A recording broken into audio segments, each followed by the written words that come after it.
En nombre del Parque Cultural de Valparaíso, Excárcel, sitio de memoria, darles a todos y todas una muy cordial bienvenida a esta importante actividad, lanzamiento del libro Sionismo, la ideología que extermina, de Pablo Jofré, aquí presente. Este lugar alberga distintas capas de memoria. Aquí estuvieron presos quienes, mediante trabajo forzoso, construyeron las grandes obras de infraestructura de la ciudad. Estuvieron presos políticos quienes perdieron la Guerra Civil de 1891, presos políticos quienes se levantaron y sobrevivieron en el levantamiento portuario de 1903 en Valparaíso, presos quienes en los 60 eran partidarios de la reforma agraria y a través de corridas de cerco en el interior de la región trataban de rebelarse para mejorar sus condiciones de vida. También estuvieron presos los marineros que se rebelaron ante el golpe de Estado del 11 de septiembre del 73 y que cayeron incluso antes, considerándose los primeros presos políticos de la dictadura civil-militar, sin incluso haber iniciado ese periodo formal como lo entiende ahora la historia. Y sin ahondar en los diferentes periodos de la dictadura civil-militar, estuvieron presos aquí políticos, personas de diferentes experiencias populares, y eso llevó a que, como era una cárcel, ¿cierto?, formal a nivel regional, es considerado por los informes de Verdad y Reconciliación como el principal centro de detención e interrogatorio de la región de Valparaíso. Los sitios de memoria tienen un rol importante con los procesos de reparación social y de las comunidades que vivieron las violaciones a los derechos humanos en la región, en este lugar, en el país. Y en ese sentido, como espacio que promociona, construye y forma de alguna manera ciudadanías críticas para que más que nunca construyamos una sociedad que tenga los derechos humanos en el centro, es que no podemos, ¿no?, ser indiferentes ni hacer oídos sordos a las violaciones a los derechos humanos que suceden en otras latitudes y que se perpetúan históricamente, poniendo en tensión los bordes civilizatorios y los mínimos comunes que debiésemos tener como humanidad. Contarles en ese sentido que desde mayo del año pasado este lugar forma parte de los ELAI, Espacios Libres de Apartheid Israelí, junto con 60 centros y espacios culturales a nivel latinoamericano. Se juntaron y buscaron dar una señal política con la lucha palestina y abrir los lugares como espacios seguros para la lucha del pueblo palestino, ¿no? El Parque Cultural de Valparaíso Excárcel es parte de esa red. Sin más, agradecer a quienes han hecho posible esta actividad, a Pablo Jofré, a Nicolás Jadua, que están acá presentes y vamos a tener su brillante intervención, a la Oficina de Información Palestina y al Comité Chileno de Solidaridad con Palestina. Para continuar, vamos a pedir un saludo, una palabra a Víctor Maluk en nombre de la Oficina de Información Palestina. Adelante, Víctor.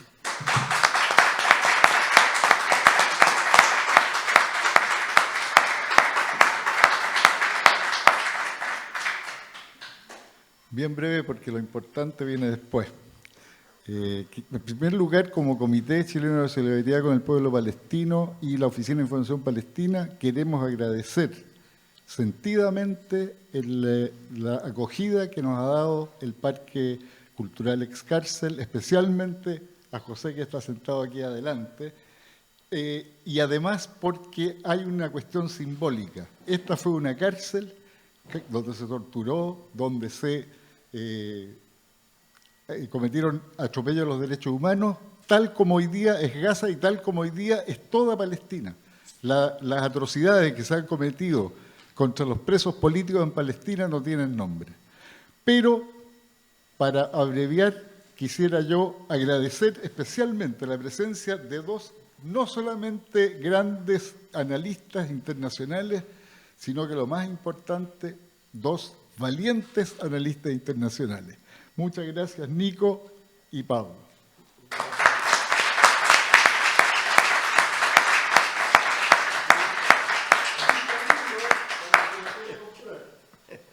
Sí, por favor. Muy bien. Para dar inicio, ¿cierto?, como dice Víctor, a lo que realmente es importante escuchar hoy día, procedemos a presentar a Nicolás Jadua Chaguán, nacido en Beit Jala, Palestina. Es un reconocido analista internacional cuya opinión es constantemente solicitada en diversos medios y universidades nacionales e internacionales, formador y primer entrenador de la selección palestina de fútbol. Es integrante de la Liga Latinoamericana por el Retorno a Palestina. Es autor, junto a la doctora de Ciencias Económicas cubana, Silvia Domenech Nieves, del libro El proceso de penetración, ocupación y destrucción de Palestina, fundamentos, etapas y perspectivas. Y el autor del libro, Pablo Jofré Leal, periodista independiente y escritor, analista internacional y máster en Relaciones Internacionales de la Universidad Complutense de Madrid.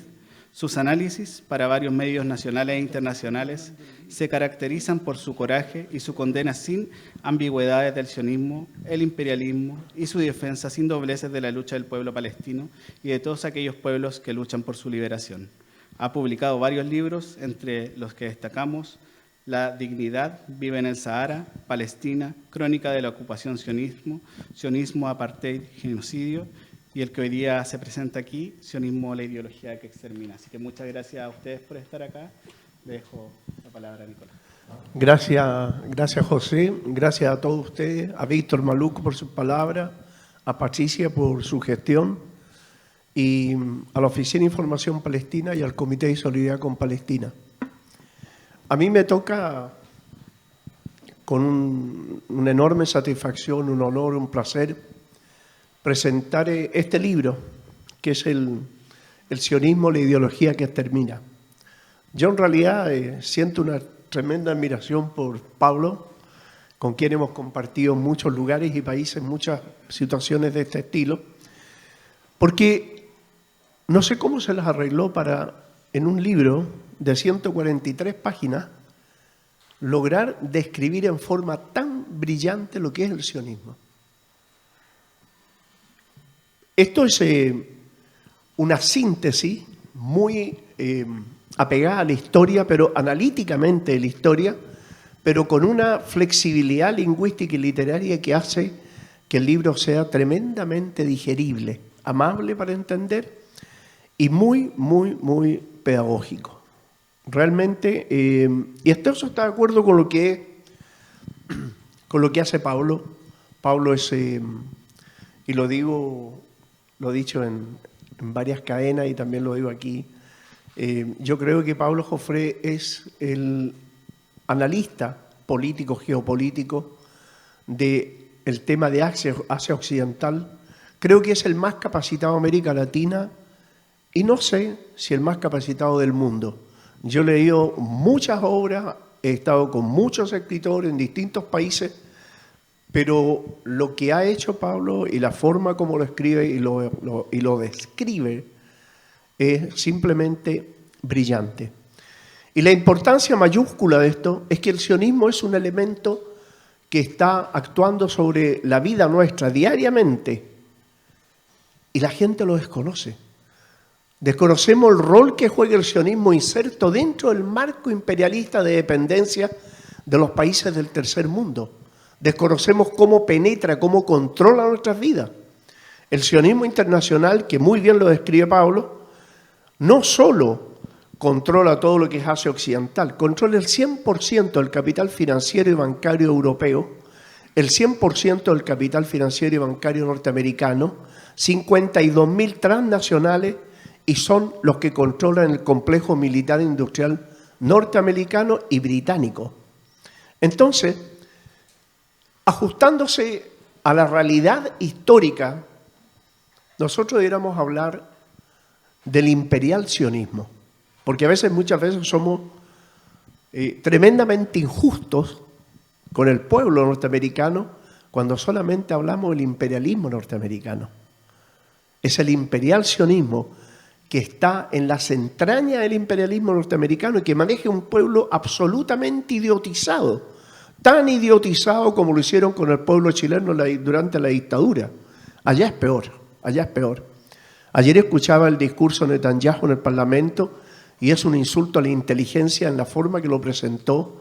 Y yo veía a los parlamentarios americanos cómo se paraban en una excelente tarde de ejercicio físico, se deben haber parado unas 500 veces, y aplaudían puras tonteras, o sea, no había ninguna rigidez en el pensamiento. Todo esto hace ver de que el imperio por medio del sionismo, que controla todo el capital financiero, controla también la vida de los pueblos, principalmente de los pueblos y países dependientes, vale decir, los países del tercer mundo.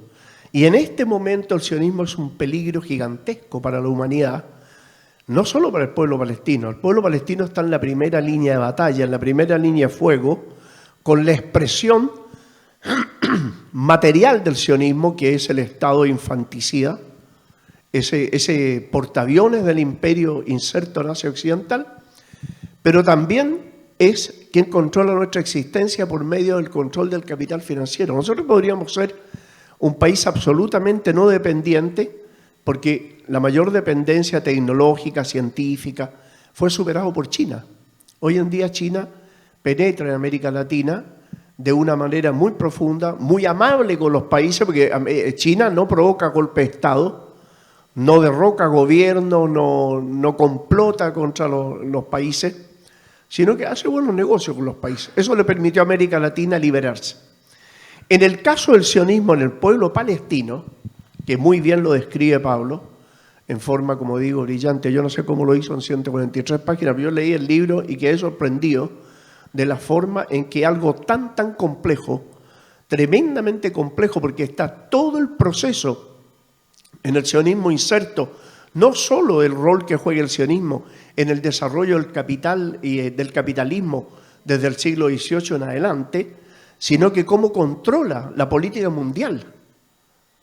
Controla la política mundial. George Soros, por ejemplo, que pertenece a la Federación Sionista Mundial, controla no solo a Sugna en el Reino Unido, no solo los Rothschild, que también es del mismo grupo, controla a Macron, no solo controlan a Biden, no solo su yerno controlaba a Trump y le decía al oído todo lo que tenía que hacer, ponen y sacan presidentes en todo el mundo, incluyendo un lugar muy cercano aquí al Parque Cultural. George Soros tiene su gente, tiene sus delfines, tenemos uno muy cerca. Entonces, el sionismo es una ideología justamente, como bien lo escribe Pablo, que extermina. Es interesantísimo, les recomiendo leerlo con atención y comenzar a integrar en el análisis político que ustedes hagan la idea del sionismo que aparecía en segundo plano, cuando en realidad desde las entrañas de la bestia controla el imperialismo norteamericano e indirectamente nuestras vidas y ha sido culpable de muchas de las desgracias de los pueblos latinoamericanos, árabes y africanos. En ese sentido, reiterar las felicitaciones por este libro y espero que realmente ustedes lo puedan digerir en la misma forma que tuve que digerirlo yo, que quedé realmente muy agradado de haberlo leído. Así que reiterar el agradecimiento a usted y Pablo, es tu tiempo.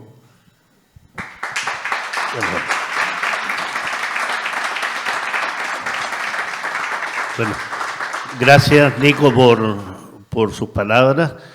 Y en general, Nico es muy conceptuoso conmigo, ¿no? Siempre es muy amable en sus palabras, nos conocemos hace muchos años, hemos trabajado en este tema de Asia Occidental, coincidimos permanentemente en algunos programas, hemos viajado juntos, entonces nos conocemos bien y sé que su corazón amable es conceptuoso con este ser humano que tienen ante ustedes. Y nos une sobre todo el hecho de no solo el fútbol, ¿eh? Porque Nico fue seleccionador de la selección palestina, el primer seleccionador de la selección palestina. Conoce bien la situación de Palestina, no solo porque haya nacido en Bet Yala, sino porque es un estudioso del tema y sé la complejidad de su análisis y también la claridad con lo que lo expone. Así que gracias por tus palabras, Nico, y a la salida tendrás tu reconocimiento por estas palabras. Bueno, efectivamente, este libro es un libro de batalla, ¿no? Es un libro de batalla en el sentido que salió a circulación en diciembre del año 2023. El anterior libro de Palestina no pude lanzarlo porque salió el 20 de octubre del año 2019. Entonces entenderán ustedes que hubo poca oportunidad de lanzar ese libro. Pero este se lanzó y lo lanzamos con Daniel Jadwe, amigo, hermano, y que generó su primera dificultad porque, como suele ser habitual con la prensa obsequiosa chilena y con la derecha de este país en general, se quedaron con ciertas palabras absolutamente manipuladas de Daniel respecto a la definición de sionismo, y es ahí un primer punto que quiero darle a conocer. Sionismo no es judaísmo, sionismo no es semitismo tampoco. Y eso es importante porque precisamente lo que pretende el sionismo es que nosotros asimilemos como sinónimos estos tres conceptos, de tal forma de, si criticamos, si denunciamos, si decimos algo, entonces somos antijudíos y antisemitas. Y claro, no hay nada peor que ser antijudío para ese pobre pueblo europeo de creencia judía que fue exterminado por el nacionalsocialismo, ¿no? Aunque hayan muerto 26 millones soviéticos y hayan muerto casi 1 millón de gitanos y casi 500.000 personas con discapacidad mental y hayan muerto más de 2 millones de prisioneros políticos y de guerra soviéticos, por ejemplo, en los campos de concentración nazi. Pero he ahí otro punto, lo exclusivo y excluyente del sionismo. Solo se puede hablar de holocausto cuando se refieren a los europeos de creencia judía. No hay otro holocausto. Aunque holocausto signifique ir al matadero, ¿no? No significa un martirio ni significa un acto muy heroico.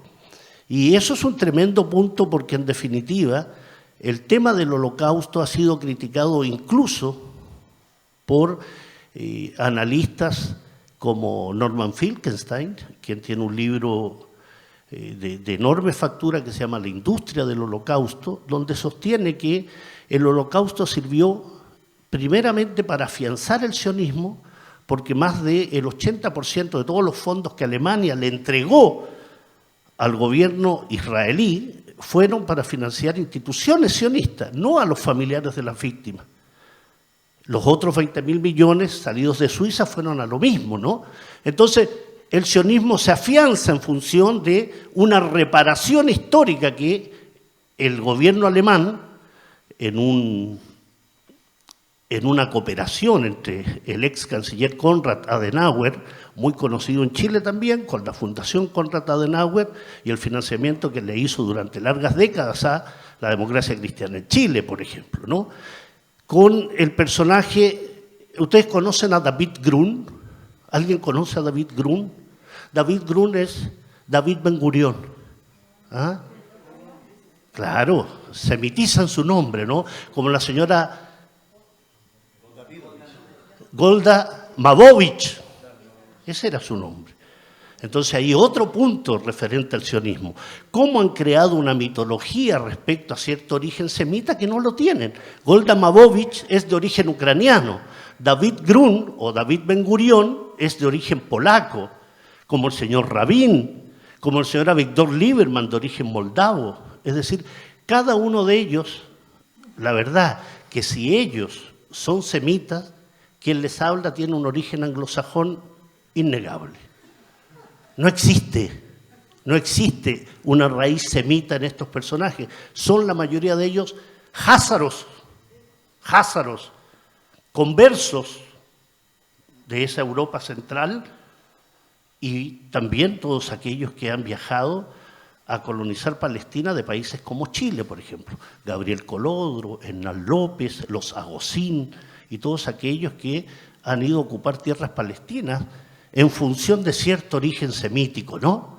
Estas historias fundacionales, míticas, de una tierra sin pueblo para un pueblo sin tierra, como si en Palestina no hubiese existido habitantes. O de pensar que existe un pueblo elegido sobre otros pueblos. O sea, primero, un Dios terrateniente que es capaz de entregarle un territorio que no existe para ellos a un pueblo, porque se denominan pueblo. Y eso es muy interesante el que ustedes pudiesen ahondar en ello, porque lo viví hoy día, por ejemplo, con Javier Benítez, el periodista de Sputnik, que también entrevista a Nicolás, quien me habla de ciertos personajes de origen judío. ¿Qué es ser de origen judío?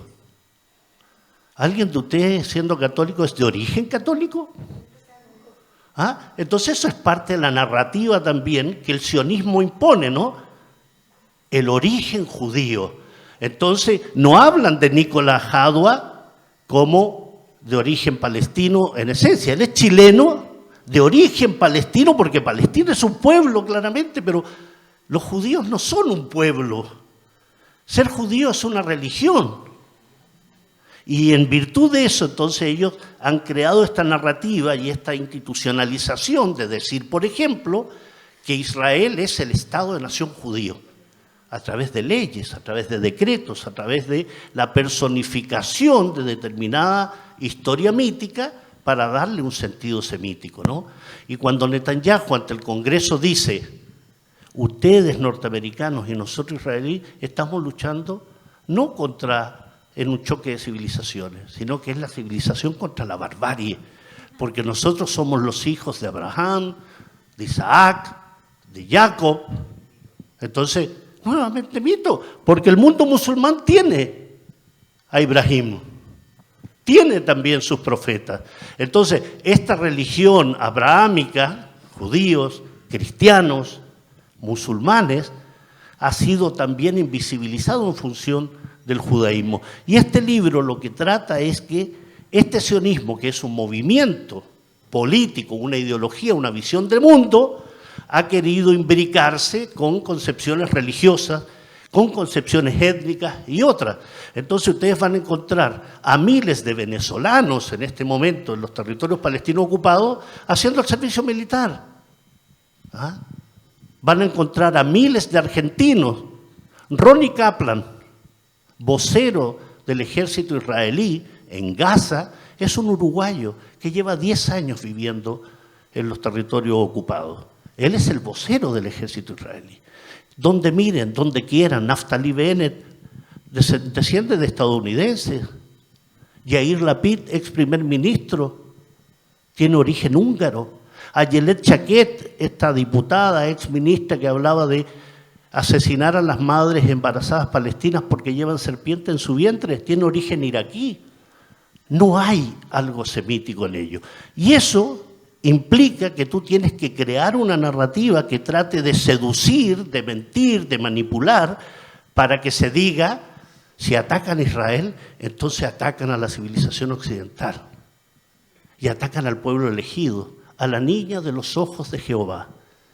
O sea, no existe nada que no sea contemplado por una estrategia manipuladora que se llama Hasbará, que en hebreo significa esclarecimiento, que es la propaganda sionista que gasta cientos de millones de dólares anualmente con empresas de relaciones públicas para que creamos de que es el país con mayor tecnología del mundo, que han hecho un milagro en el desierto donde no había vida, ellos han creado vida, donde nos venden aquí en Chile la tecnología acuífera, con nuestra falta de recursos hídricos, pero que además negocien con su complejo militar industrial, que formen con sus grupos del Mossad y otros a escuadrones de la muerte, en Colombia, por ejemplo, bajo el uribismo, que hayan entrenado al comando Jungla, por ejemplo, que fue el que asesinó a Camilo Catrillanca, que negocien con FAMAE, las dos mayores empresas de armas de Israel, como son Rafael Advance y Elbit Systems, en las famosas facturas duplicadas, el Milico Gate,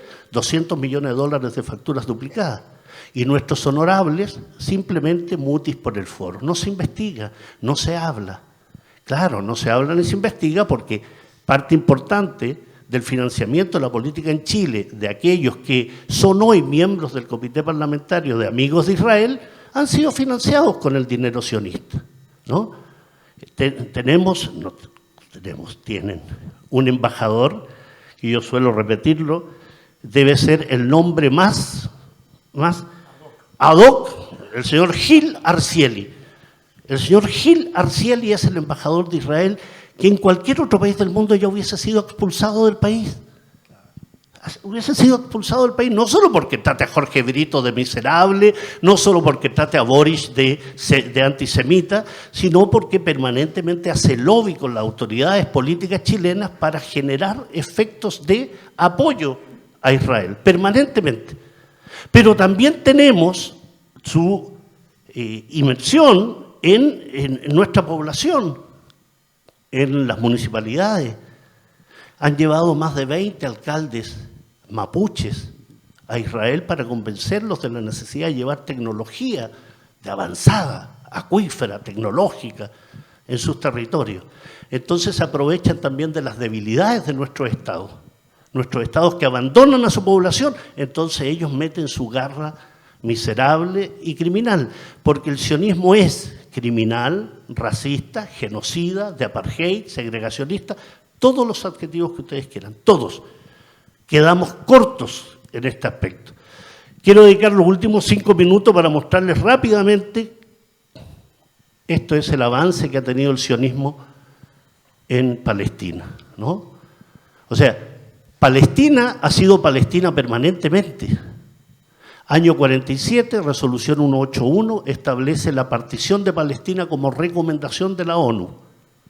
¿Por qué tienen los palestinos que darle la mitad, más de la mitad del territorio a europeos de creencia judía? ¿Algo tuvo que ver Palestina con el exterminio a manos del nacionalsocialismo? Nada, pero las grandes potencias, incluida en su tiempo la ex Unión Soviética, que dio su voto positivo, establecieron la resolución 181, que recomendaba, no exigía.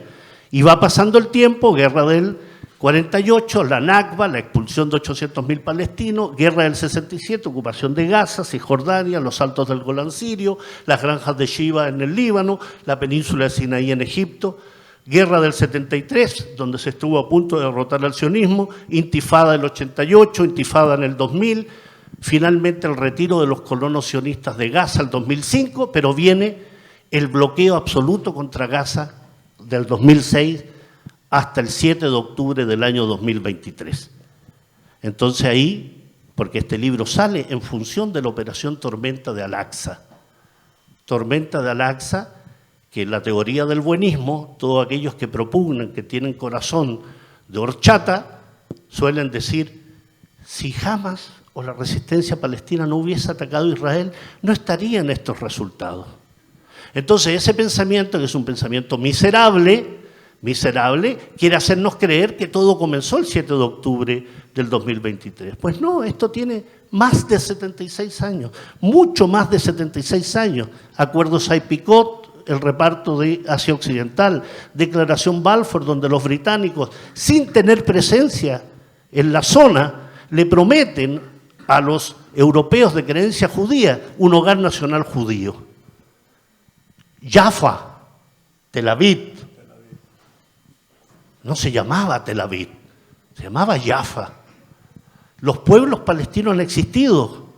Acuerdo nazi-sionista del año 1933. Cuando asumen los nazis el poder, una de las primeras medidas que toman es establecer un acuerdo con la Federación Sionista Alemana para transferir, eso significa Habara, transferir a aquellos alemanes de creencia judía que quisieran salir de Alemania. Claro, los creyentes judíos que salieron de ahí eran los que tenían plata para pagar. Los primeros oficiales que entrenaron a los terroristas eran niños. Fueron, absolutamente. Entonces, ahí está la medalla conmemorativa, ¿no? La estrella de David y el símbolo nazi. Perdona, Pablo, es que yo se lo dije sin el micrófono y no lo escucharon ustedes. Los primeros grupos terroristas sionistas que actuaban en Palestina, que eran exactamente al estilo de como lo hacían en los pogromos en la Rusia zarista, eran entrenados por oficiales del ejército nazi. Así de estrecha era la relación que ellos tenían entre sionistas y nazis. Perdona, Pablo. No te perdono, Nico. O sea, en general, claro, Haganá, Irgun, la banda Lehi, la banda Esther, todos los primeros ministros del régimen israelí nacido en 48 pasaron por las bandas extremistas. Moshe Dayan, que no fue primer ministro, pero fue ministro de Defensa, el carnicero de Palestina. Todos criminales. Importante. Suelo sostener de que lo que hoy se vive en Palestina es un plan de solución final. No les gusta a la comunidad judía de Chile que se hable de eso, ¿no? ¿Cómo se puede hablar de un plan de solución final? ¿Por qué lo están haciendo? 40.000 asesinados. 18.000 niños. Fíjate lo que dice la revista The Lancet. Para aquellos que están en el mundo de la medicina, la revista The Lancet es como la revista top, ¿no? Habla de 186.000 muertos en Palestina, que son los muertos directos y los muertos indirectos, porque hospitales, infraestructura, niños bajo los escombros, 186.000 muertos. ¿Saben lo que significa eso en materia de una población de 2,3 millones que vive en Gaza? Si no me equivoco, 5%. no, 8% son los 40.000. Claro. ¿No? Estamos hablando de un porcentaje exterminador. Esto es un genocidio, no es una autodefensa. No existe la autodefensa para una potencia ocupante. Derecho internacional básico. Las potencias ocupantes no tienen derecho a la autodefensa. Pero en este caso, el sionismo sí va a imponer a las Naciones Unidas todo lo que se le ocurra, porque tienen absolutamente cooptado a la mayoría de los gobiernos occidentales. Sin ir más lejos, Chile. Cuando Gabriel Boric en el inicio de su gobierno no quiso recibir al embajador de Israel, ¿cuál fue el resultado? El embajador norteamericano intervino, a los 2 meses sacaron al anterior y pusieron a Claveren. ¿Qué es Claveren?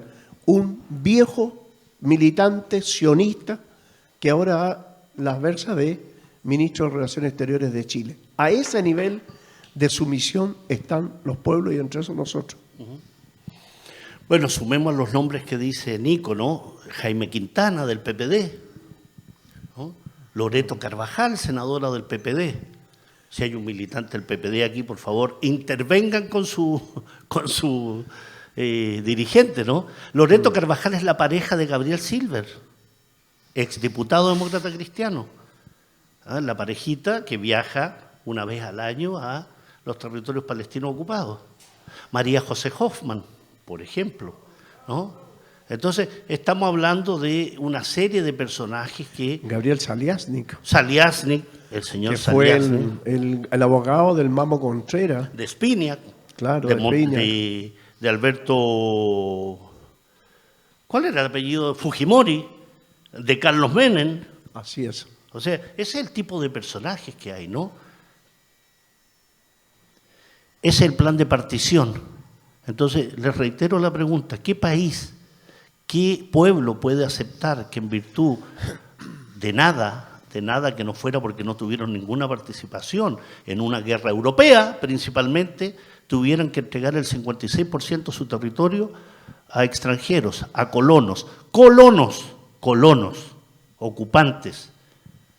Hoy en Cisjordania hay 700.000 colonos asentados. El 10% son norteamericanos. Hay más de 20.000 chilenos en los territorios palestinos ocupados. ¿Dónde hacen el servicio militar los chilenos que en edad de militar, no? ¿Dónde lo hace? ¿Dónde hizo el servicio militar el señor Hinspeter? Entonces, estamos hablando de un desarrollo. Israel no tiene 2.500 ni 3.000 años, a menos que usted, en su creencia más íntima, religiosa, crea aquella historia del pueblo elegido. Claro. Tiene 76 años, nació el 14 de mayo de 1948. 14 de mayo de 1948. Y miren qué sintomático, el mismo día que terminaba el mandato británico. Entonces, la unión, la simbiosis entre el imperialismo británico hasta el año 48 y el imperialismo norteamericano a partir del fin de la Segunda Guerra Mundial es un continuum. Es decir, Israel y el sionismo han sido la punta de lanza, la herramienta, el arma que ha tenido el imperialismo para el dominio de esa zona. Esto no es una guerra religiosa, es una guerra que se lleva a cabo para imponer un poderío hegemónico para los oleoductos, los gasoductos, el gas que hay frente a la Franja de Gaza, el petróleo que hay en la zona de Asia Occidental, para controlar el estrecho, el Golfo de Pérsico, el estrecho de Hormuz, el estrecho Bab el-Mandeb, que es la entrada al Mar Rojo. Entonces, eso es la situación que se vive hoy, Nico. Y hay que tener cuidado porque muchas veces nosotros pasamos por alto cuando se nos dice, por ejemplo, dentro de los mitos fundacionales, que también Pablo los trata muy bien, el tema de, cuando se habla, por ejemplo, del pueblo elegido, es una cantidad de tergiversaciones históricas horrible. Yo, fíjense, los invito a que vean 10 libros de historia antigua, 10, no uno, 10. Y ustedes van a ver que los 10 libros están relatando la historia antigua de manera diferente y además inentendible. Y eso fue ex profeso. Cuando se crea el Estado, inmediatamente ellos toman varios historiadores y los hacen reescribir la historia y la masificaron. Y los verdaderos libros de historia antigua, como los escritos por Arnold Toynbee, desaparecieron del mercado, no existen. Entonces, y cuando se habla de pueblo elegido, aquí hay una manipulación muy inteligente que ellos hicieron. Primero, ¿por qué le colocaron el nombre Israel a Palestina ocupada? Israel es una palabra aramea, Israel, que en el único lugar del mundo que se habla arameo, el único, el idioma de Cristo, es un pueblito que se llama Maalula en Siria. Maalula en Siria, que justamente las potencias occidentales le encargaron a los mercenarios que invadieran Maalula y lo trataran de destruir. Tiene alrededor de 2.000 habitantes y hablan el idioma de Cristo hasta el día de hoy. Entonces es muy fácil estudiar lingüística allí para poder interpretar los escritos antiguos. Resulta que Israel significa el creyente del Dios, pero se refería al creyente del Dios único. No es el Israel de Dios, el pueblo elegido de Dios, porque para los cristianos, para todos aquellos religiosos, entenderán que Dios es universal para todos los seres humanos. No es racista, no es supremacista, no es segregacionista, no elige entre un pueblo y otro. Pero más aún, y ahí vengo Pablo, que también lo explica, el tema de sionismo y judaísmo, que tú ya lo mencionaste, la gran diferencia que hay allí. El peor enemigo del judaísmo es el sionismo, porque el sionismo toma la religión judía, la convierte en un concepto nacional a la fuerza, trata de circunscribir esto a un marco territorial, le quita la universalidad de Dios, le quita la universalidad de la religión y la particulariza en un concepto absolutamente racista.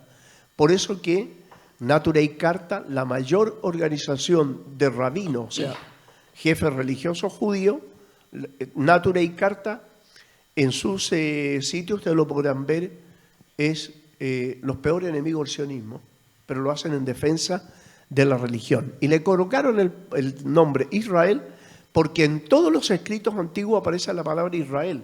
Entonces, como un lector dice, no, pues Israel existía hace más de 2000 años. ¿Me entienden? Esas son las finezas inteligentes de cómo el sionismo aprovechaba la ingenuidad de las personas o la ignorancia de las personas. Bueno, efectivamente hay ahí un tema de no menospreciar al sionismo, ¿ah? Así como los imperialistas no son tontos, ni los gringos son tontos, los sionistas no lo son tampoco. Son muy hábiles en relaciones públicas, en manejo de finanzas, en manejo de la industria militar, en la manera de imponer ciertos presidentes. Por ejemplo, aquí al ladito, cruzando la cordillera, tenemos a Javier Milei. O sea, Milei está en la etapa de transición hacia el judaísmo, ¿no? Le falta la prueba de sangre, según él. Pero la primera acción que hizo Javier Milei cuando fue electo, no cuando asumió, cuando fue electo fue viajar a Estados Unidos, a la tumba de su gurú, de un grupo sionista, judío ortodoxo, absolutamente sionista, que es el que ha financiado en Argentina a los grandes grupos económicos que hay en ese país y que permitieron, no solo por los errores, por la política errada de muchos de sus presidentes, incluyendo Alberto Fernández, que tampoco se salva de esto, porque la primera visita que hizo Alberto Fernández siendo presidente fue a Israel, por ejemplo, para tratar de renegociar su deuda externa con el FMI. Entonces, cuando tú le das la mano al sionismo, te toma la pata, te toma el cuello y te traga entero. Te traga entero. Ese es el peligro en nuestros países. Ese es el peligro que Javier Milei esté negociando con el Comando Sur, la instalación de una base naval en el sur de Argentina. Ese es el peligro de la industria militar. ¿Ah? ¿Cómo se indignaron cuando dijeron no, que no venga Israel a la FIDAE, ¿no? Claro, si ya lo habían hecho con los rusos, pues, ¿por qué iba a ser diferente? No, pero la indignación, ¿no? Chile va a perder un socio tan vital. No tenemos ni una necesidad de Israel, no los necesitamos. En el comercio internacional entre Chile e Israel no supera los 200 millones de dólares. Eso es lo que los Luxich sacarán semanalmente de su empresa. No los necesitamos, no lo necesita el Estado. Entonces es una imposición política. Cuando Boric decide en el Estadio Palestino definir el cambio de la representación económica a una representación diplomática de embajada, también. ¿Ah? Todos influyen, todos escriben, todos llaman. Congresistas norteamericanos, los medios de comunicación, grandes artículos diciendo ¿qué pierde Chile al no tener relaciones con Israel? No perdemos nada. Ojalá no tengamos ninguna relación con ellos, porque Israel es esto, es ocupación, a ver si se logra ver, esa carretera que ustedes ven ahí es una carretera que pasa por Bet-Yala, por tu tierra, Nico, es una carretera exclusiva para colonos, que cruza el territorio de Cisjordania, que se supone es palestino, según los acuerdos de Oslo. Entonces, como tú construyes una carretera exclusiva para colonos, alrededor de él construyes además muros de 9 metros de alto, de concreto, que separa a los palestinos de sus ciudades y de sus pueblos. Hebrón, Al-Jalil, eso es habitual. Hay más de 500 checkpoints. 500 checkpoints, no sé, los puntos de control en Cisjordania. Los niños que tienen que ir al colegio tienen que pasar por ahí y enfrentar a esta soldadesca, muchachitos imberbes, ignorantes, esos sí que son ignorantes, europeos, argentinos, muy brutales. Ahí están.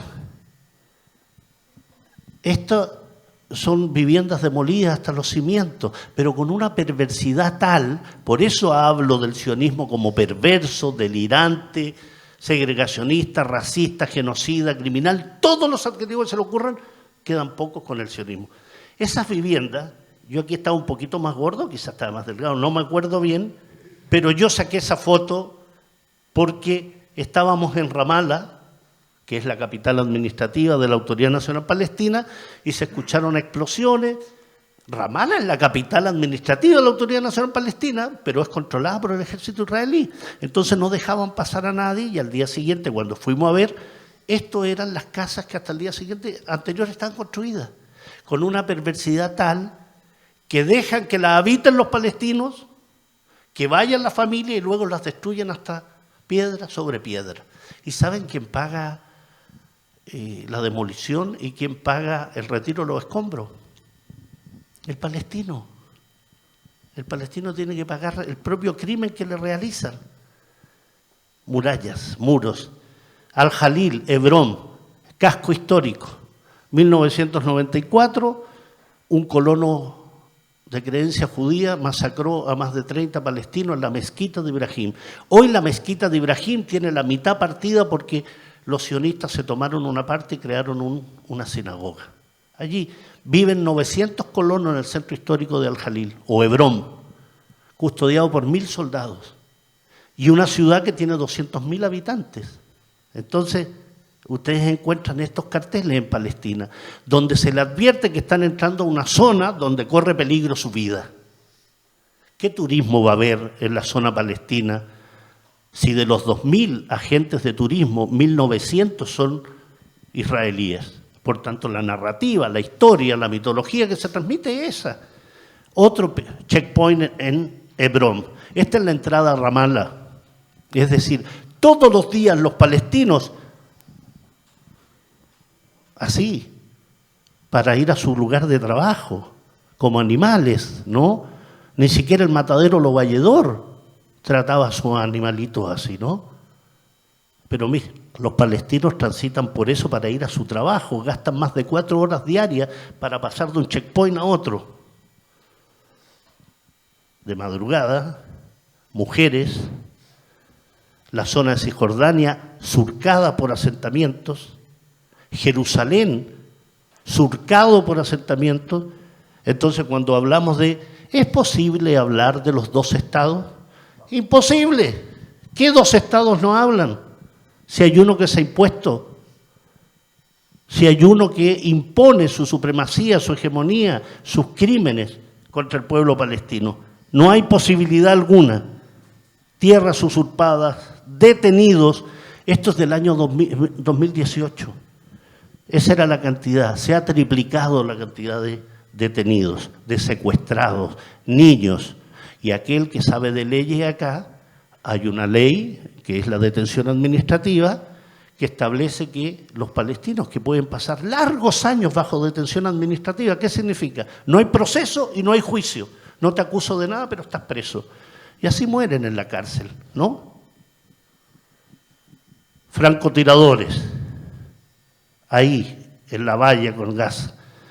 Miren qué similar. Si vieron la lista de Schindler, se habrán acordado de ese campo de concentración, donde el jefe del campo de concentración elegía a su víctima y le disparaba, ¿no? Eso hacen los francotiradores sionistas. Y luego se alaban.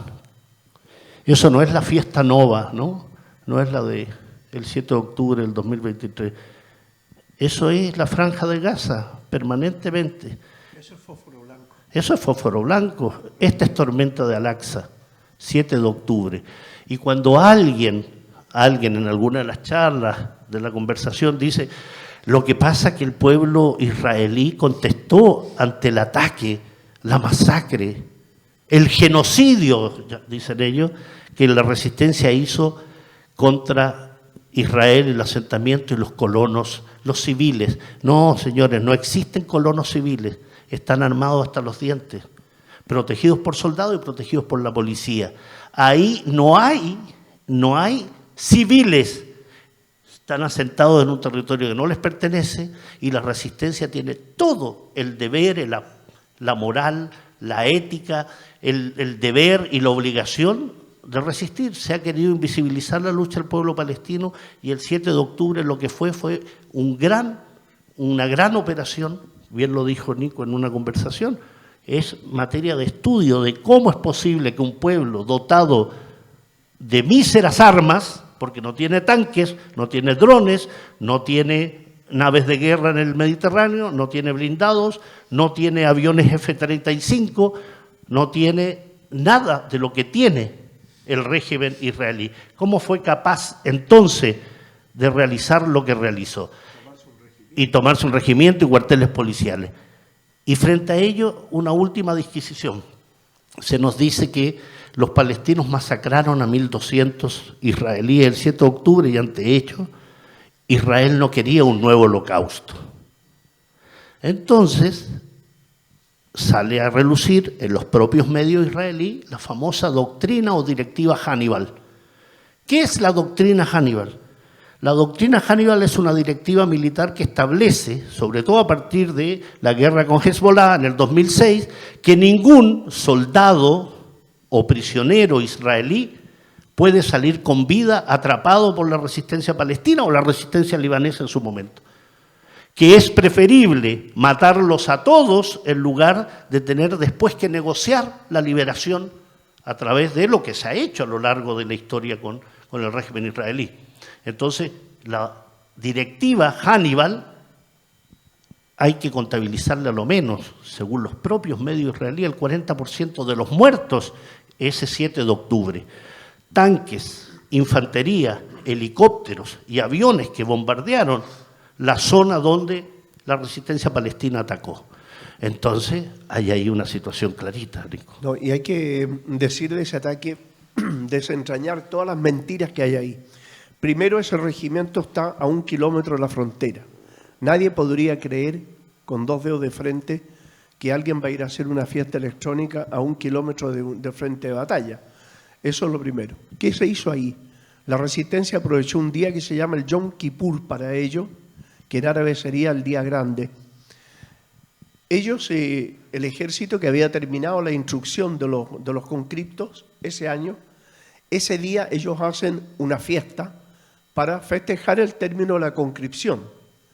O sea, si la resistencia los dejó primero ciegos, los francotiradores de la resistencia destruyeron todas las cámaras de observación y todos los radares que tenían en la frontera, y en 2 minutos ingresaron, y en 6 minutos, ojo eso, en 6 minutos ellos salieron, comenzaron a salir.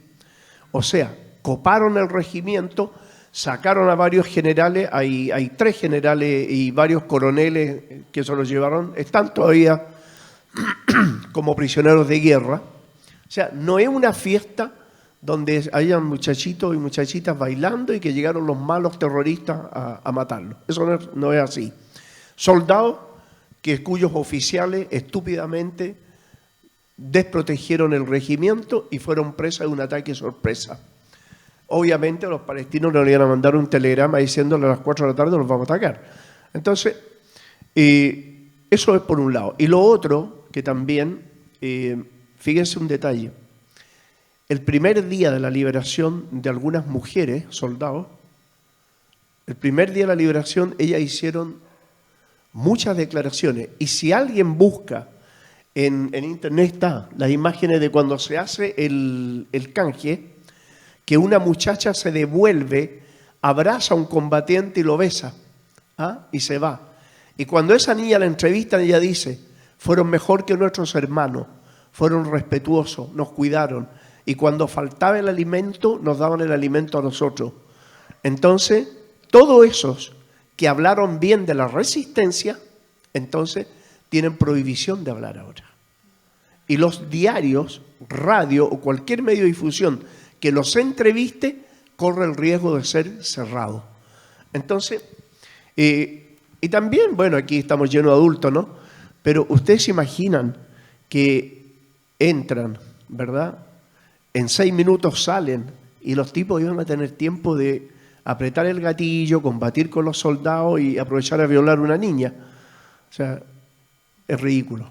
Entonces, pero sí, que habían matado mujeres, que las habían violado, que habían decapitado 30 guaguas, y lo repitió el tarado de Biden, y después tuvo que retractarse, decir, bueno, sí, fue una mala información. Entonces, ese tipo de situaciones, como utilizar, por ejemplo, a una chilena que fue capturada ya, pero que fue liberada. Fue liberada, utilizarla ampliamente para tratar de desprestigiar la resistencia. Pero observen esos detalles que les digo, cómo la gente que fue liberada abrazaban a los combatientes, cómo el hecho de que ustedes revisen toda la prensa sionista y no van a encontrar ninguna declaración de ningún liberado, porque les prohibieron hablar, porque habían hablado bien del comportamiento y el honor militar que no lo tiene el sionista. Porque, y no lo voy a decir con fanatismo, lo digo porque es una realidad. En los hechos es una realidad y hay que ver las declaraciones de los oficiales de ellos y se dan cuenta que lo que les digo es así. Arrancan de la resistencia, pero se la emprenden con mujeres y niños. Es la única guerra donde el 85% de las bajas son mujeres y niños. Es la única guerra en la historia de la humanidad. Mujeres y niños. Y combatientes muy poco. Si Hamas está prácticamente intacto, Hamas, la Yihad Islámica, el Frente Popular han tenido pérdida, obviamente, pero están intactos y el ejército infanticida no se ha podido hacer fuerte en ningún punto de Gaza. Hoy, le comentaba mientras tomábamos un café a Pablo y a unos amigos, zarparon 2 barcos norteamericanos con tropas para ayudar al Estado infanticida en Gaza, porque no pueden. Hay gente, soldados de Francia, del Reino Unido, de Noruega metido ahí, fíjense, especialistas en francotiradores, británicos, franceses, norteamericanos, y la resistencia ahí está de pie. Ellos fabrican sus misiles. La resistencia fabrica, copió un misil, o sea, un fusil austríaco, lo copió y lo fabrican en Gaza. Cuando cayeron sobre el regimiento lo hicieron en parapente, que partía con un motor y cuando agarraba altura apagaban el motor y después pedaleaban. Ingenio. Le dio justo para llegar 1 kilómetro y caer arriba de los soldados. Pero, ojo, que en el regimiento la diferencia era 1 a 20. Habían 20 soldados sionistas por cada combatiente a la resistencia. Sin embargo, la resistencia los copó. Bueno, vamos a dar unos minutitos más solo para completar lo siguiente, ¿no? Una pasada muy rápida. Hoy la Corte Internacional de Justicia, hoy en estos días, digamos, determinó mediante la respuesta a una consulta de la Asamblea General de las Naciones Unidas que Israel debe retirarse de los territorios ocupados, debe terminar con el muro, debe permitir el retorno de los refugiados y lo que se está cometiendo en Palestina es un genocidio, al igual que la orden de arresto que dio el señor Karim Khan respecto a Netanyahu y el señor Galán, ¿no? Este mismo señor que al inicio de la operación en octubre del año pasado dijo: Gaza no le vamos a permitir agua ni electricidad, no va a salir nadie, van a morir todos, ¿no? Ese mismo señor. Pero hay que acordarse que hay otros criminales de guerra, ¿no? Bezalel Smotrich, Benny Gantz, Ayelet Shaked, Avigdor Lieberman, el señor Yair Lapid y el más extremista y más despreciable y más miserable de los personajes que pueda dar el régimen israelí, como es Itamar Ben-Gvir, colono, despreciable, asesino, genocida, que amenazó con retirarse del gobierno israelí si no se continuaba la guerra con Gaza, ¿no? Esos son los colonos, eso es colono, ese no es un militar, es un paramilitar, con todo lo que ello significa. La Haya determinó que la ocupación israelí en los territorios palestinos es ilegal. Pero esto no es nuevo, no nos sorprenda, no es nuevo. El año 67 la ONU, mediante la resolución 242, estableció el retiro inmediato de las tropas israelíes, la devolución de los territorios y todo lo que ha significado hasta el día de hoy. Entonces es un déjà vu que nos debe causar vergüenza. Gaza.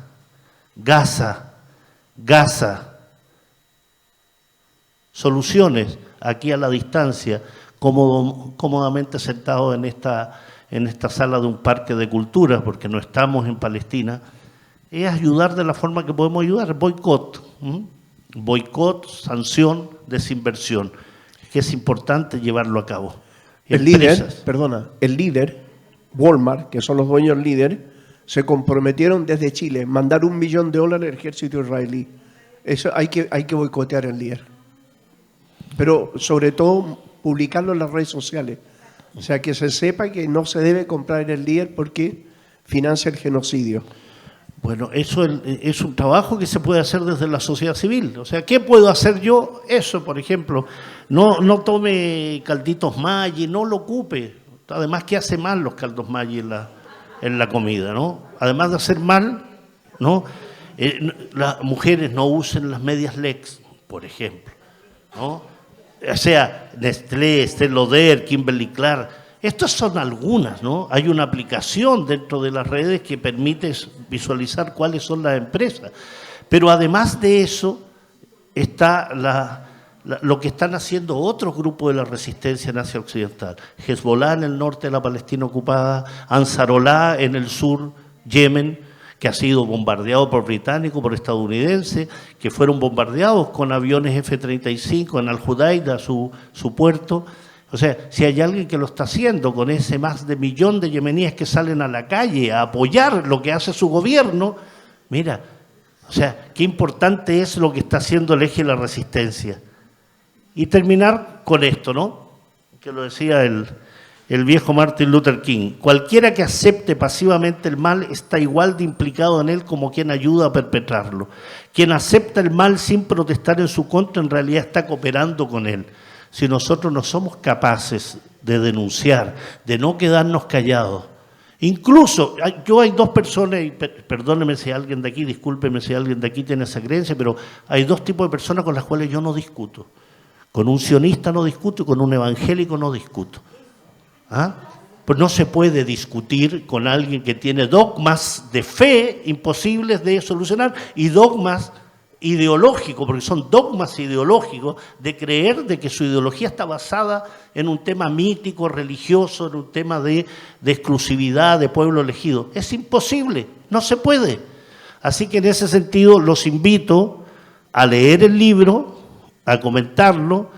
Mis redes están abiertas, yo tengo Instagram, tengo YouTube, tengo TikTok también, pero no hago nada raro en TikTok, simplemente hablo y trato de hablar el minuto y medio que TikTok permite, porque se lo decía una compañera hace un rato. ¿Saben ustedes cuántos son los segundos que la gente se detiene en TikTok, por ejemplo? 35 segundos, no más. Entonces hay que tener una aplicación, Tito, de en 35 segundos decir algo importante para poder tener visualización y te lleve a Instagram, te lleve a YouTube y a otras partes. O sea, importante hablar, denunciar y tener acceso a otros medios. Si no queremos enfermarnos, si no queremos estar vomitando todos los días, dejemos CNN, dejemos TVN, dejemos Megavisión, dejemos Chilevisión, que además Chilevisión pertenece a Paramount Global, que es una empresa accionista que tiene Telefe en la Argentina y que son también directamente relacionados con DirecTV. Entonces, darnos cuenta que el Mostrador también lo es, que Biobío también lo es, que el señor Tomás Mochiati, que se presenta con esta altura de pontificador, es el tipo que más ha llevado al embajador Gil a sus estudios. Entonces, tenemos acceso a medios, mucho. ¿No sabe inglés? ¿No sabe francés? Bueno, Al-Manar del Líbano, Al-Mayadin del Líbano, Hispan TV de Irán, Rusia Today, Sputnik, Radio Universidad de Chile con el César Abueit. O sea, hay posibilidades. Si no lo hacemos es porque somos cómodos también. Telesur también. Así que, amigos y amigas, los invito a leer el libro, pero sobre todo a no callarnos frente a alguien que se atreva a defender al régimen sionista. Eso, amigos.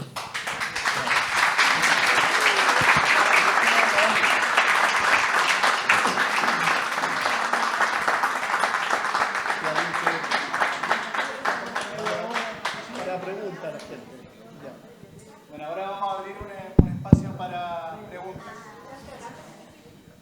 Hace rato ahí. Ya.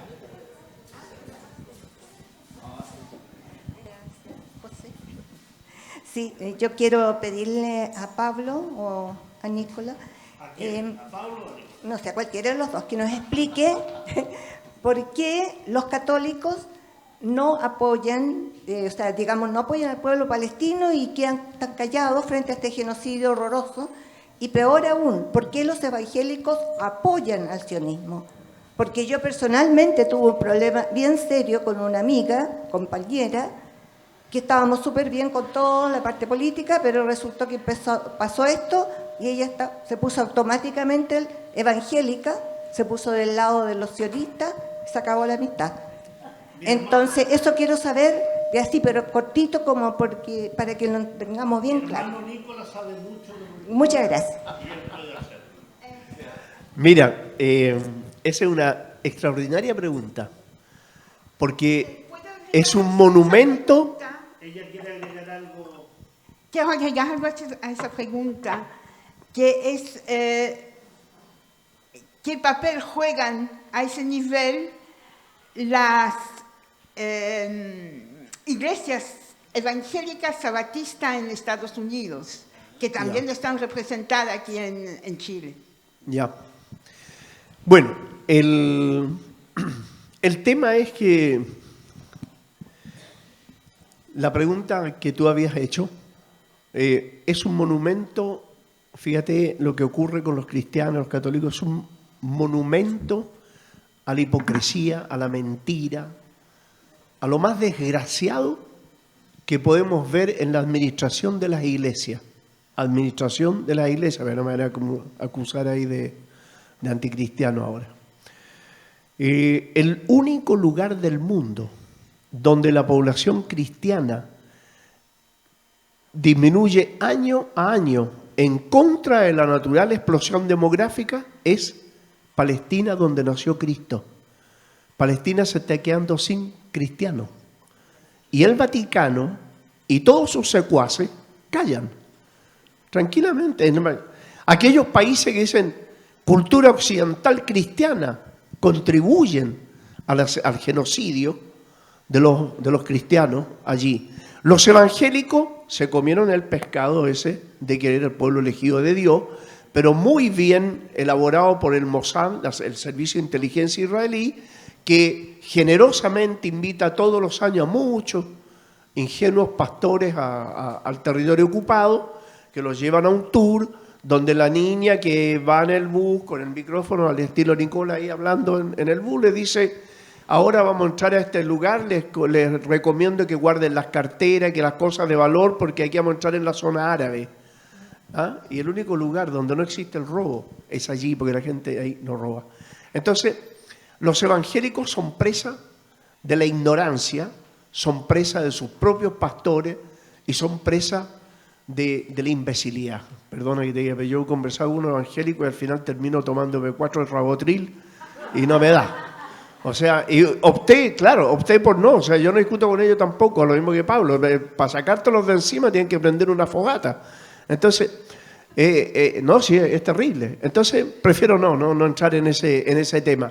Son instrumentos, la carne de cañón que tiene el Estado sionista ahora, porque los llevan para allá, les ponen uniforme, les enseñan a matar y no tienen idea por qué están matando y matan a los propios cristianos. Pero esto es la hipocresía que han hecho durante toda la historia con respecto al cristianismo. No voy a entrar en análisis político o sociológico de lo que eran las cruzadas, pero era una forma de evitar que el sistema capitalista, que en ese momento era revolucionario, terminara por destruir el régimen feudal. Inventan las cruzadas para desocupar de población flotante Europa, la mandan al rescate de los santos sepulcros, así se sacaron a todos los pobres europeos para que no presionaran al régimen, los llevaban a combatir contra el Imperio Otomano en el Mediterráneo, el rescate del Santo Sepulcro. 200 años duró el reino cristiano de Jerusalén. Lo único que se le olvidó fue el Santo Sepulcro, porque lo dejaron botado y se mandaron a cambiar. Entonces, siempre, cuando vinieron los europeos a América Latina, venían a evangelizar a los bárbaros. Siempre utilizan la religión, que da para todo, incluso para crear un Estado como en Palestina, pero siempre utilizan a la religión y a los religiosos para oprimir y para esconder la verdadera intención, que es la explotación, el robo de los recursos, la precarización de la vida de los pueblos del tercer mundo. Bueno, voy a complementar con la pregunta que hacía la... ¿Usted es de Estados Unidos? No, soy europea. Es europea.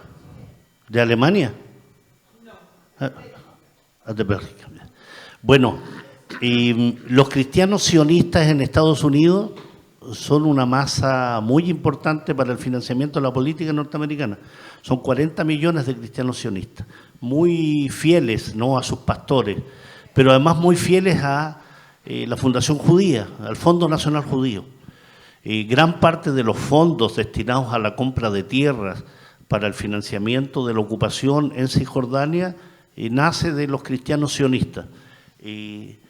No solo importante desde el punto de vista numérico, sino que del financiamiento. Son fundamentales, al igual que los cristianos sionistas brasileños, vinculados a la iglesia evangélica. Jair Mesías Bolsonaro, por ejemplo, llega a ser presidente de Brasil con el gran apoyo de los cristianos evangelistas sionistas de Brasil. Muy importante. Mauricio Macri, Javier Milei.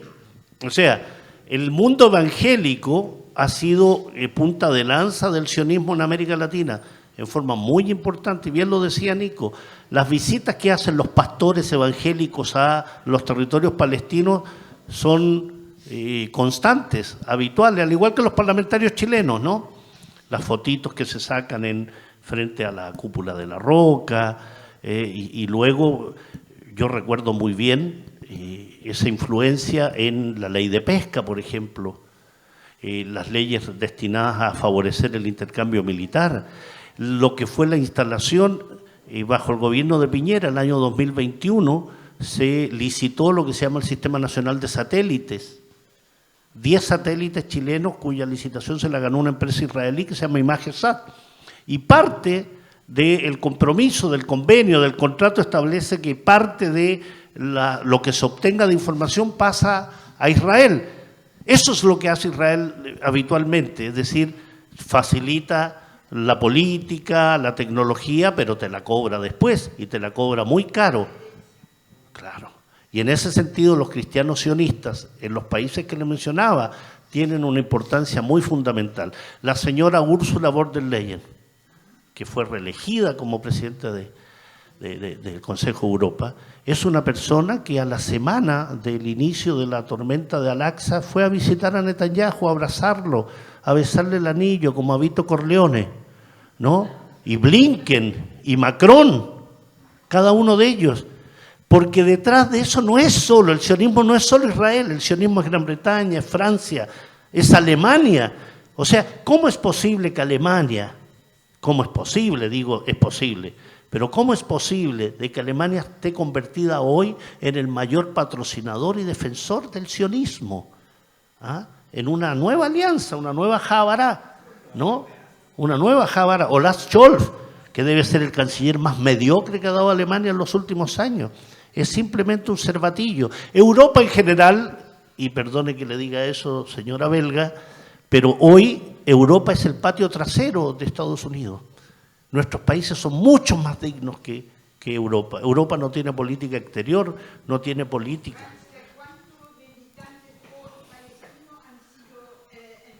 Ajá. Y en Alemania tú hablar del sionismo está penado por la ley, como lo acaba de sacar las redes sociales de Facebook y otras, ¿no? O sea, lo que hable del sionismo va a ser muy vigilado. Pero no es para limitar la libertad de expresión, es para impedir el discurso de odio. Entonces, ese es el discurso permanente del sionismo. Si los critica es discurso de odio. Y en eso se prestan los evangélicos, lamentablemente. Gracias a Dios, señora, yo soy ateo. Hay que... Sí. Muchas gracias, Pablo, muchas gracias, Nicola, por esta clase magistral de entender mejor cómo opera el sionismo. Mira, nosotros todos los sábados hacemos una funa a una naviera MSC que lleva productos hacia Haifa, hacia Israel, que suponemos que son para producir explosivos que van a ayudar a matar a otros palestinos. Esta funa la hacemos porque de aquí todos los sábados parte un barco con destino a Israel. Ya sabemos cuál es el próximo barco que va a partir, por ejemplo, el próximo sábado.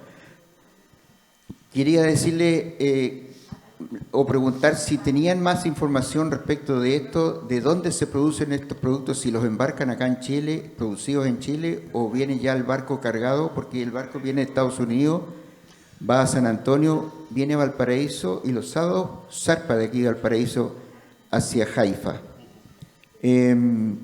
Porque sería grave que los chilenos estuviéramos apoyando a uno de los bandos en guerra, una guerra muy unilateral por lo demás, un genocidio como usted lo ha relatado, porque hay prohibiciones internacionales y también nacionales para apoyar a bandos en guerra, en una supuesta guerra, ¿no?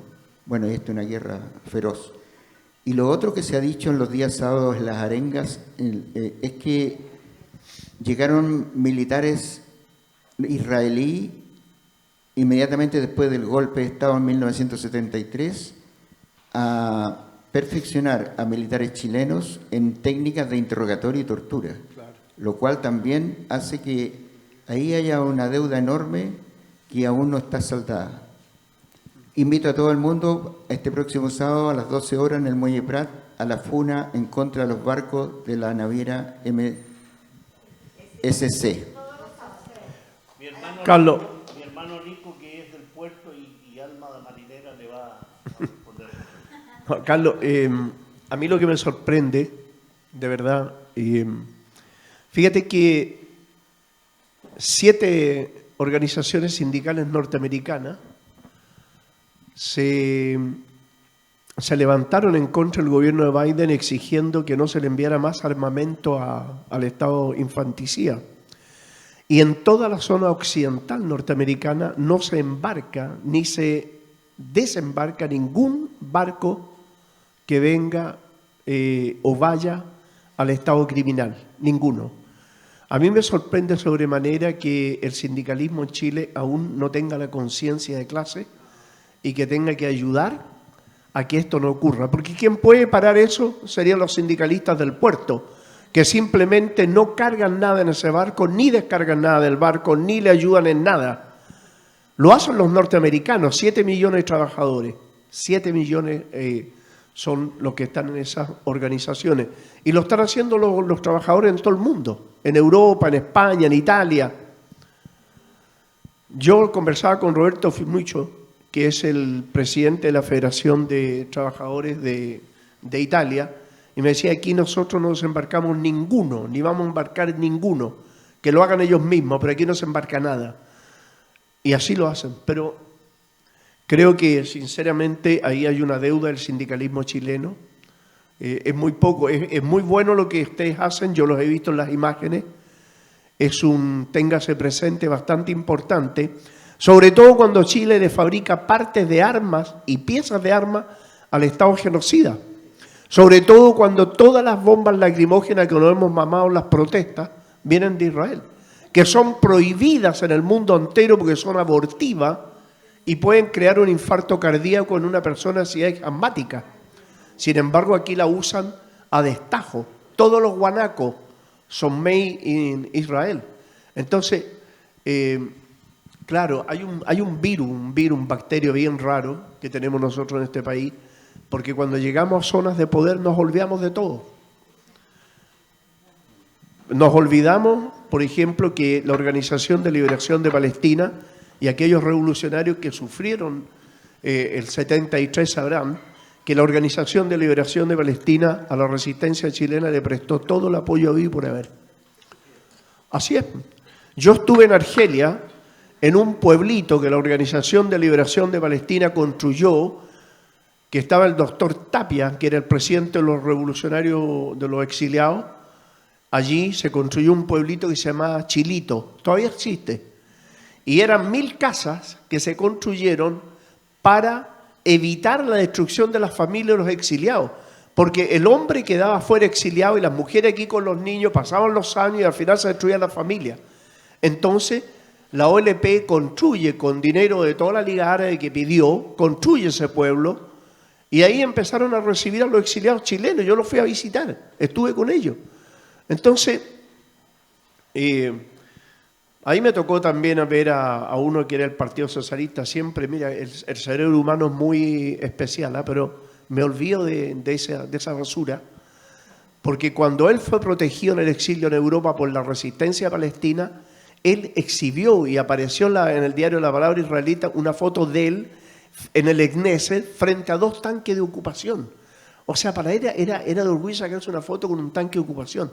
Entonces, yo, bueno, lo mandé a buena parte en el Parlamento y todo, pero nosotros sentimos vergüenza, rabia, molestia de que el Estado palestino lo haya reconocido la derecha y no la izquierda. Eso para nosotros fue vergonzoso.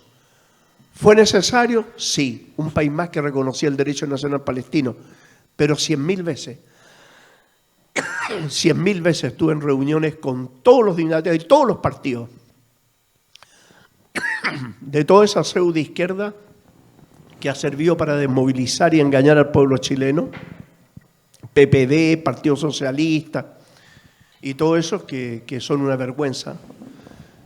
Nunca quisieron reconocer al Estado palestino, pero sí, como lo hacía en La Veña el compañero, quienes vivieron eso sabrán que la OLP no solo los ayudó en todo el mundo, les dio casas de seguridad, sino que además los entrenó a muchos en los campos. Hay una enorme cantidad de chilenos que murieron en Tel el Zátar, que son combatientes anónimos, que estuvieron allí Cuando la falange con el ejército israelí se tomaron Tel el Zátar, mataron a muchos. Habían Montonero, había del ERP, habían Tupamaro y había gente del MIR de Chile allí. Los mataron. Anónimo. Nadie sabe ni cómo se llaman.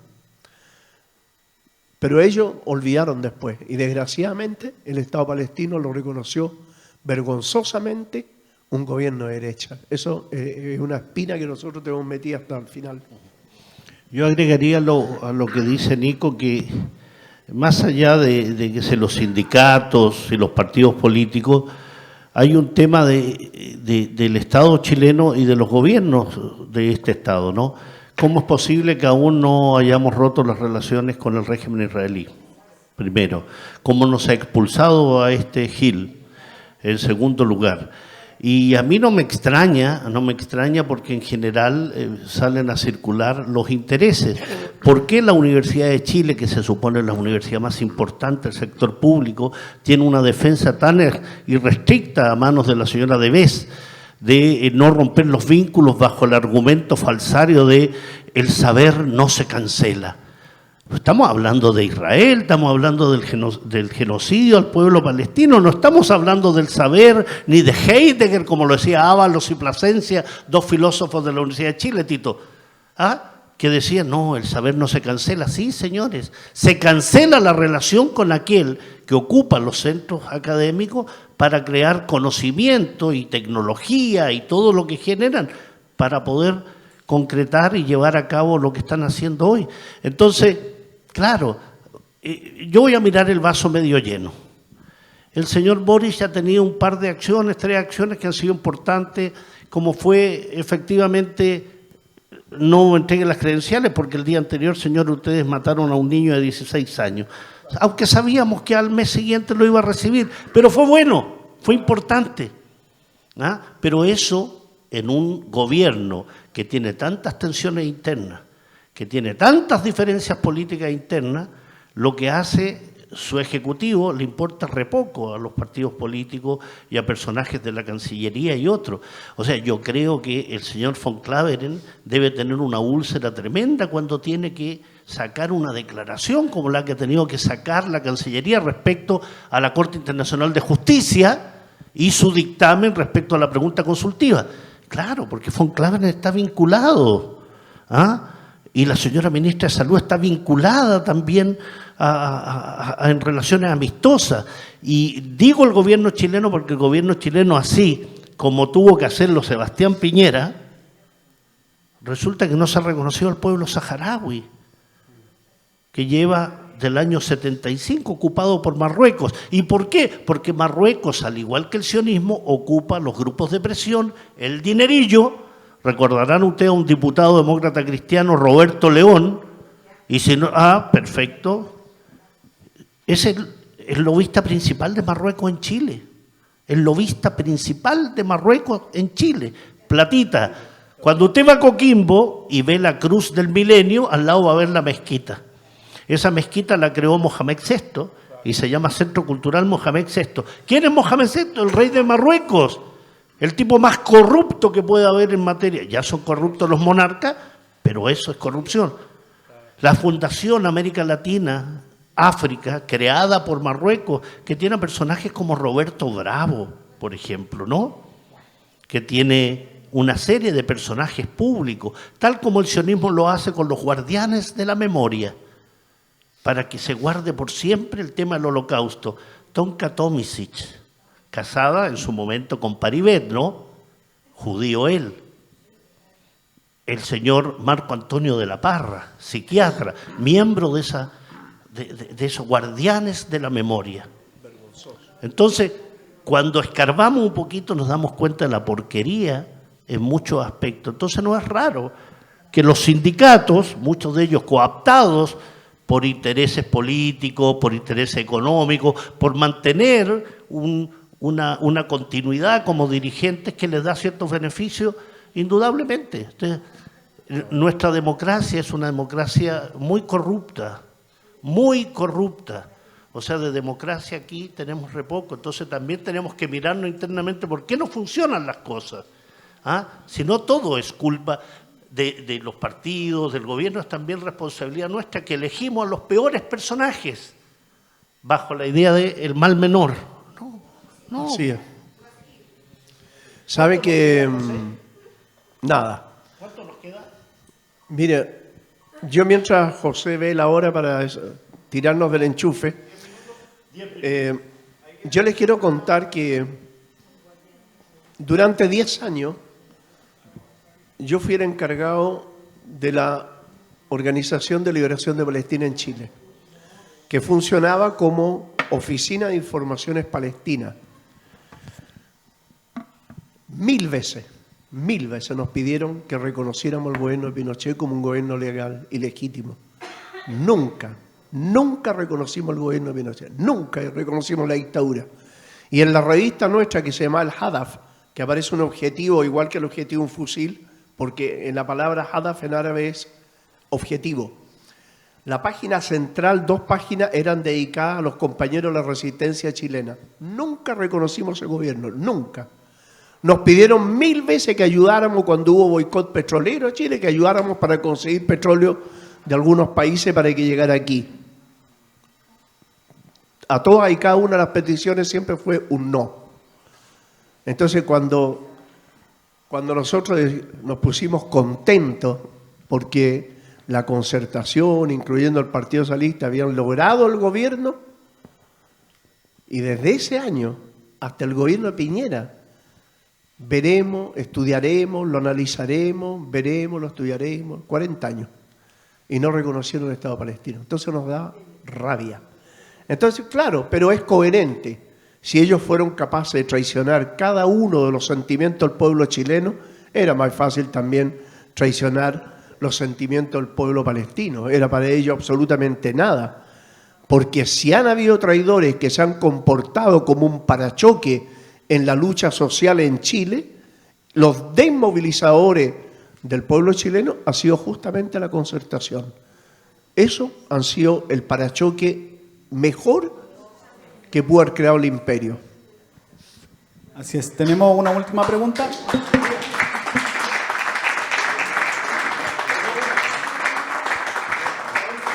Sí, yo quisiera saber, porque Yemen es parte de la resistencia, entonces quisiera saber qué pasó con la guerra entre Yemen y Arabia Saudita, si está detenida. Y lo otro, ¿cuál es el alcance entre el acuerdo entre Hamas y Al-Fatah?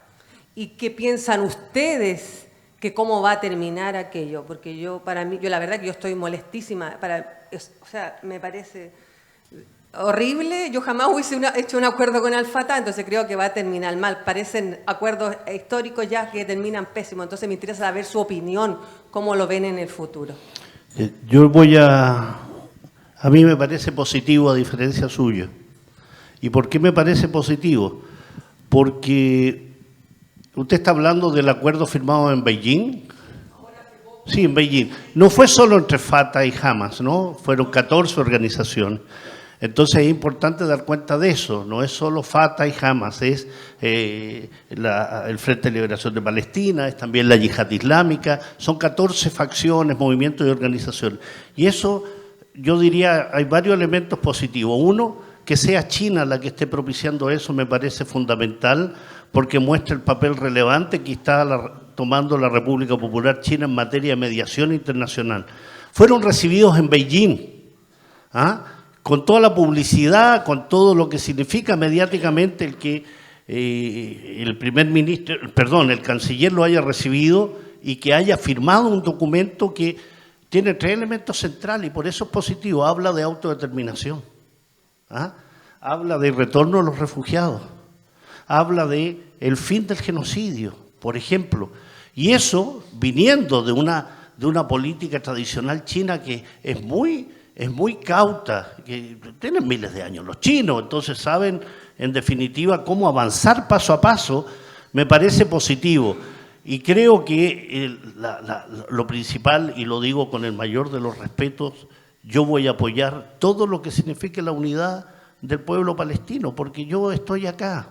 Los que tienen los muertos, los que tienen los heridos, los que están sufriendo son los palestinos y son ellos los más indicados para llevar adelante su proceso de negociación. Y hoy Palestina necesita unidad, porque Fatah también tiene facciones muy cercanas a lo que tiene la yihad islámica y lo que tiene Hamas. Entonces, lo más probable, que no confundamos a Fatah con Mahmoud Abbas solamente, porque sí, si usted me habla de Mahmoud Abbas, efectivamente ha sido un coordinador de seguridad con Israel y ha sido un personaje que ha frenado la lucha del pueblo palestino, pero Fatah ha entregado también sus mártires. Entonces, en ese sentido creo que hay que tomarlo. Y finalmente, sobre Yemen, qué valeroso, un pueblo valeroso, valiente, digno, un ejemplo para el resto de esas monarquías y gobiernos despóticos, miserables árabes, ¿no? Y claro, Yemen ha sido agredido del año 2015 a la fecha. Está detenido en cuanto a la pugna y al combate efectivo con Arabia Saudí, que se detuvo y tuvo procesos de mediación con Yemen, porque Yemen le empezó a destruir oleoductos, gasoductos, le empezó a dar golpes muy severos en la profundidad de Arabia Saudí. Entonces, en el fondo, eso también implica el acercamiento de Arabia Saudí con Irán, que se vivió hace pocos meses con el restablecimiento de relaciones diplomáticas, porque está metido también el tema yemení. Yemen hoy está efectuando una labor ejemplar con el tema del puerto de al-Rashrash, que es el que conocen los hebreos como Eilat, ¿no? O sea, hoy Eilat está quebrado. Hoy Israel no tiene comercio marítimo por el Mar Rojo ni por el Golfo de Aqaba, y eso es por Ansarolá. Entonces, creo que solo ese hecho demuestra que hay pueblos dignos y sociedades dignas. Yemen salió después de Al-Judaida 1 millón de yemeníes en Saná, en la calle, con banderas palestinas. ¿Ah? Entonces lo que deberíamos exigirnos nosotros es que acá Chile, con una comunidad palestina de 500.000 descendientes, hagamos marcha de unos cuantos mil y no seamos 300.000, 400.000 en las calles. ¿Ah? Y yo, de mi parte, todo el homenaje y todo el apoyo a lo que sea la normalización de las relaciones, las facciones palestinas, porque el sionismo lo que ha querido es precisamente fragmentar a los movimientos palestinos. Y Yemen, aún más, ¿no? Ansarolá, no los hutíes, ¿ah? Porque los hutíes tienen que ver con el nombre de un líder, ¿no? Al-Huti, pero es Ansarolá. Entonces, también es importante la verbalización que se haga de los conceptos, porque el sionismo lo que pretende es generar como, estos son solo caudillismos, ¿no? Mira, hay algo que yo concuerdo, entiendo bien la discrepancia que plantea Pablo, pero entiendo también tu pregunta. En toda la historia, nosotros sabemos, y así lo dijo un barbudo muy inteligente que decía, la historia de las sociedades es la historia de las luchas de clase. En el pueblo palestino, el sionismo con Estados Unidos están tratando de formar, a como dé lugar, una burguesía palestina para que se haga cargo de manejar el Estado que va a surgir de allí. Cualquier Estado que surge en Palestina es un Estado socialista, porque la carta fundacional de las organizaciones de resistencia finaliza tal cual, dice, luchamos no por una Palestina donde el reaccionario reemplaza al ocupante sionista, luchamos por una Palestina sin ocupantes ni ocupados, sin oprimidos y opresores, sin explotados y explotadores. Ese es el documento de 3 organizaciones de la resistencia. En toda la historia, siempre, cuando se produce o se avisora la liberación, hay una división en las clases sociales.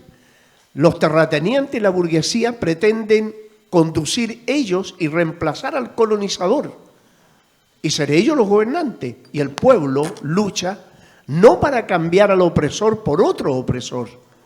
Y en el caso del pueblo palestino, La autoridad palestina, porque no es nacional, no trabaja para Palestina, son traidores, trabajan para el imperialismo, trabajan para el sionismo, son rastreros, cobardes y asesinos y cómplices del genocidio. Los mejores combatientes de la resistencia en Cisjordania han sido asesinados por la mal llamada policía palestina, que no es otra cosa que un apéndice, de la policía y los servicios de inteligencia sionista. El Fatah sí tiene división. Y la que está en Pekín, y ahí es donde hay que entenderlo, la facción que está en Pekín es justamente los Fatah del Mártires Al-Aqsa, que son compañeros que están en la lucha armada y que combaten junto al resto de la resistencia.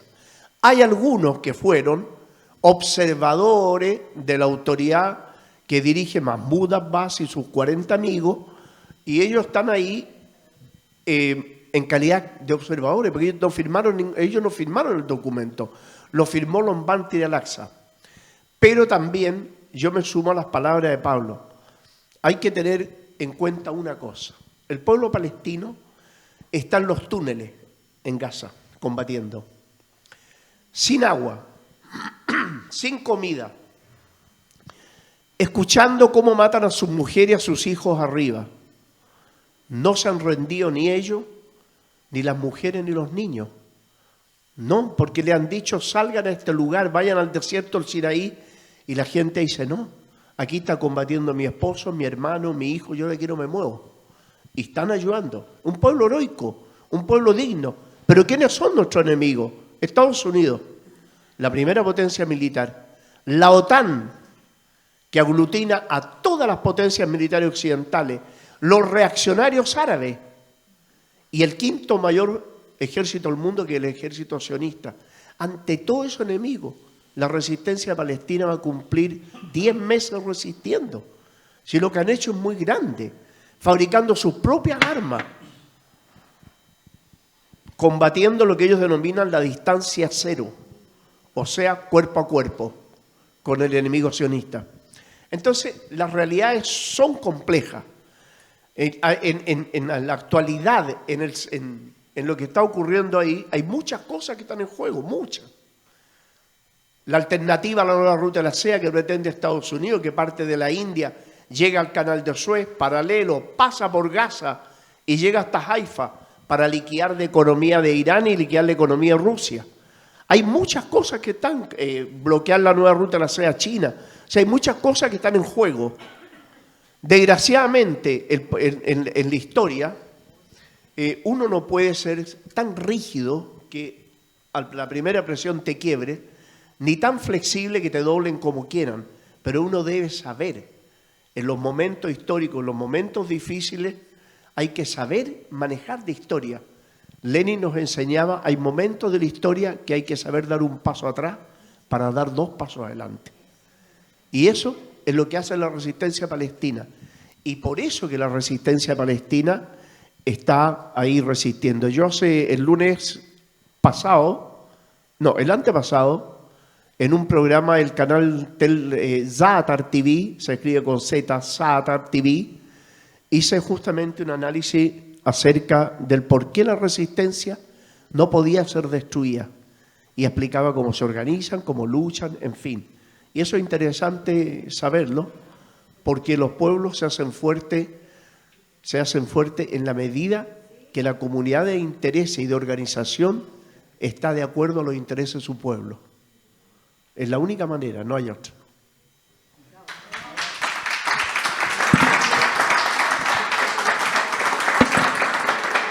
Muy bien. Agradecer nuevamente a Pablo, a Nicolás, por darnos esta brillante presentación y clase magistral, como dijeron por ahí, sin duda para nosotros y nosotras es un espacio bien necesario y de formación, ¿no? Porque de ahora, sin duda, personas como yo, como ustedes, tenemos muchos más elementos para hablar de Palestina, que es lo que se necesita en estos momentos. Así que invitamos a comprar el libro de Pablo, todavía lo están vendiendo allá atrás, y muchas gracias a todos y todas.